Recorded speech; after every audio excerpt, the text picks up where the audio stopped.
पुराने समय की बात है। किसी गांव में एक बुढ़िया रहती थी। वह बहुत ही नियम धर्म से व्रत रखा करती थी।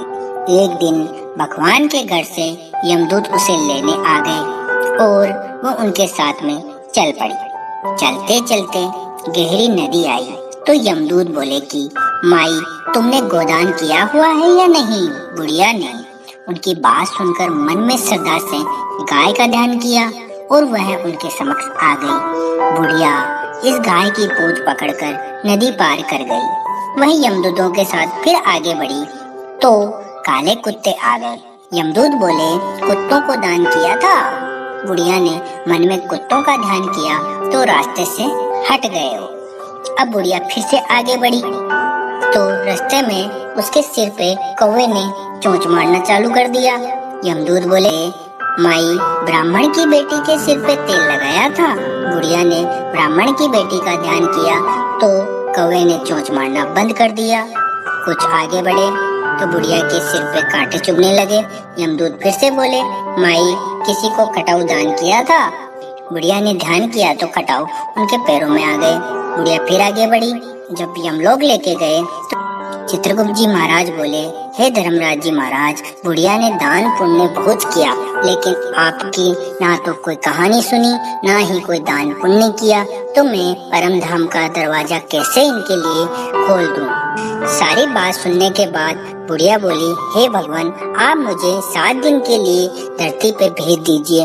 मैं धर्मराज जी महाराज का व्रत रखूंगी, उद्यापन करूंगी और वापस आ जाऊंगी। बुढ़िया माई को वापस धरती पर अपने गांव आ जाती है और गांव आने पर उसे सब भूतनी समझकर अपना दरवाजा बंद कर लेते हैं। तब वह अपने घर गई तो बेटा बहू ने भी दरवाजा बंद कर लिया। बुढ़िया ने कहा कि मैं भूतनी नहीं हूँ, मैं तो धर्मराज जी की आज्ञा से वापस धरती पर 7 दिन के लिए आई हूँ। इन दिनों में मैं धर्मराज जी का व्रत करूंगी और उनका उद्यापन करके परम लोक वापस चली जाऊंगी। बुढ़िया की बात से आश्वस्त होकर बेटे बहू ने उनके लिए पूजा सामग्री का इंतजाम कर दिया।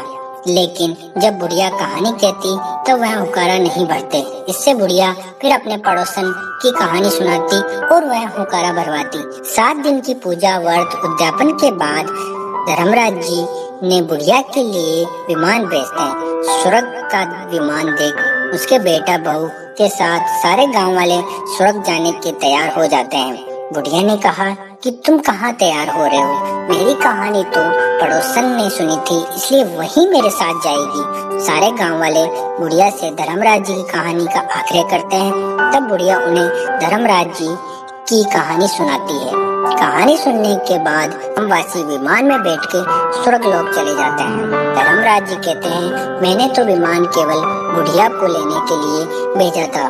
बुढ़िया माई कहती है, हे धर्मराज जी महाराज, मैंने जो पुण्य किए उनके आधा भाग गांव वालों को दे दीजिए। इस तरह धर्मराज जी ने ग्रामवासियों को स्वर्ग में जगह दे दी।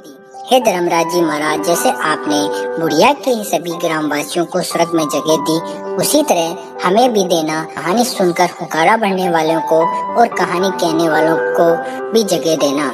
हे धर्मराज जी महाराज, आप सभी को सुख शांति प्रदान करना।